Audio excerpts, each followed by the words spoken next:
Баршаңызға сәлем, менің каналыма қош келдіңіздер. Бүгін пломбир кремін жасайтын боламыз. Видеоның соңына дейін толық көру үшін менің каналыма тіркеліп, қоңыраушаны басып, лайк басып, пікір қалдыруды ұмытпаңыз. Дәл осындай ыдысқа 2 жұмыртқаны саламыз. Үстіне қантты саламыз. Және кукурузный крахмал саламыз. Картофельный крахмал болмайды, тек кукурузный крахмалды қолданамыз. Және жақсылап венчикпен араластырамыз.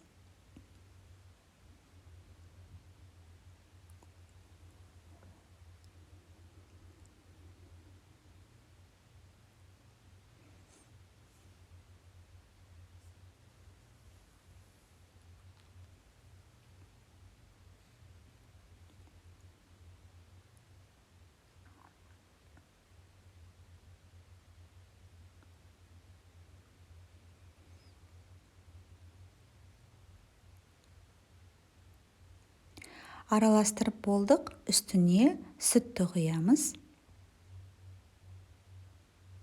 Барлығын құямыз және тағы жақсылап араластырамыз.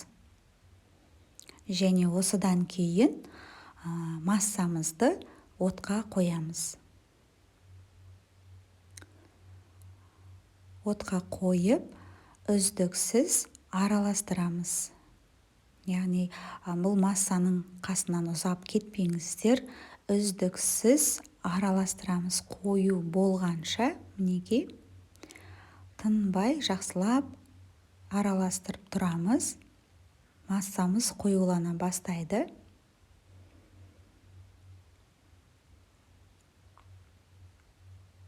Қайнатпаймыз, тек жақсылап үздіксіз араластырып тұрамыз.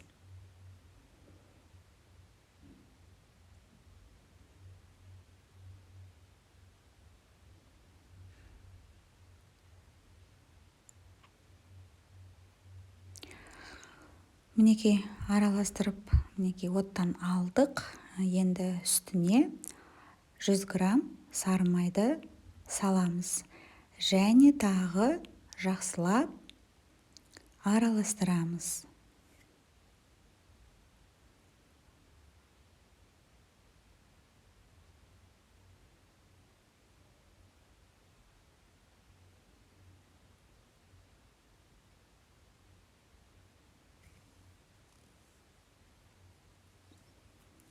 Араластырып болдық. Енді пищевой пленкамен бетін в контакт жабамыз.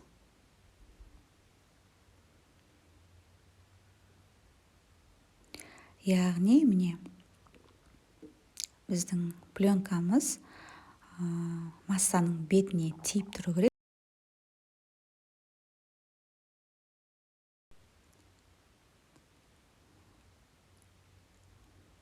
Мінекей жан-жағын бәрін жауып шықтық. Енді бөлме температурасында суытатын боламыз.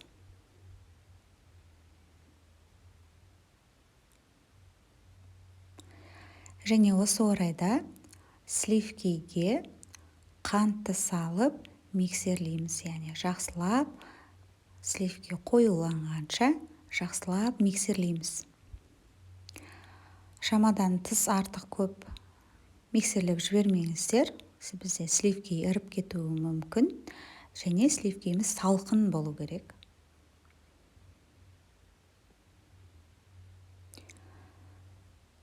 Мінекей жақсылап миксерлеп алдық. Біздің сливкиміз дайын.